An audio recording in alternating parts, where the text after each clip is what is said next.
Hi అండి, welcome to my channel. ఈరోజు మనము సమ్మర్లో ఒంట్లో ఉన్న వేడిని తగ్గించి ఒంటికి చలువ చేసే సగ్గుబియ్యంతో ఊతప్పాలని ఎలా తయారు చేసుకోవాలో చూద్దాము. ఊతప్పాలని తయారు చేసుకోవడం కోసం ముందుగా 1 కప్పు సగ్గుబియ్యాన్ని శుభ్రంగా కడిగి 2 కప్పుల నీళ్లు పోసుకొని 3 గంటల పాటు నానబెట్టుకోవాలి. ఇలా 3 గంటల పాటు నానబెట్టుకున్న సగ్గుబియ్యంలో 1.5 కప్పు దోసపిండి వేసుకుంటున్నాను. ఇలా దోసపిండి వేసుకున్న తర్వాత దోసపిండి సగ్గుబియ్యం 2 కలిసే విధంగా ఒకసారి కలుపుకోవాలి.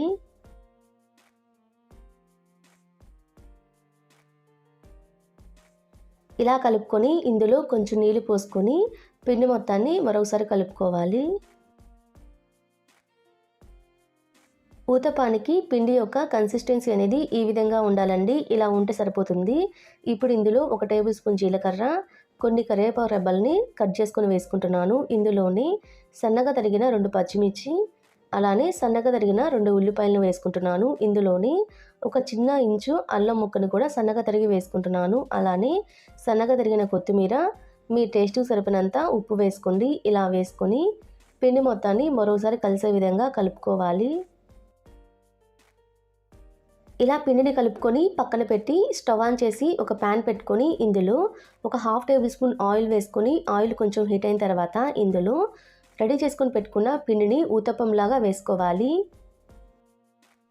ఇలా వేసుకున్న తర్వాత చుట్టూరు అంచుల వెంట ఒక 1/2 టేబుల్ స్పూన్ ఆయిల్ వేసుకుంటున్నాను. ఇలా వేసుకోవడం వల్ల బాగా క్రిస్పీగా కాలుతుందండి. ఇలా ఒక సైడ్ కాలిన తర్వాత రెండో సైడ్ తిప్పుకొని రెండో సైడ్ కూడా బాగా కాలనివ్వండి. ఇలా 2 సైడ్లు కాలిన తర్వాత దీనిని ఒక ప్లేట్లో వేసుకొని ఇదే విధంగా మిగిలిన ఊతప్పాలను కూడా రెడీ చేసుకోవాలి. ఇలా మిగిలిన పిండితో కూడా ఊతప్పాలను రెడీ చేసుకొని ఒక సర్వింగ్ ప్లేట్లోకి సర్వ్ చేసుకోవాలి. చూడటానికి నార్మల్గా ఊతప్పంలాగే ఉంటుంది, కానీ ఇందులో సగ్గుబియ్యం యాడ్ చేయడం వల్ల టేస్ట్ అయితే చాలా బాగుంటుందండి. టేస్ట్ మాత్రమే కాదండి, ఇందులో మనం సగ్గుబియ్యం యాడ్ చేస్తాం కాబట్టి ఒంట్లో ఉన్న వేడిని తగ్గించడానికి కూడా చాలా యూజ్ అవుతుంది. హెల్త్ కూడా చాలా మంచిదండి.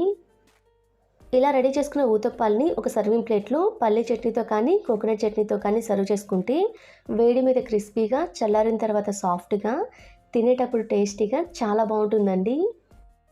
మీరు కూడా ఓసారి డెఫినెట్గా ట్రై చేయండి. మా వీడియో మీకు నచ్చినట్టయితే మా ఛానల్ని సబ్స్క్రైబ్ చేసుకోండి. Thanks for watching.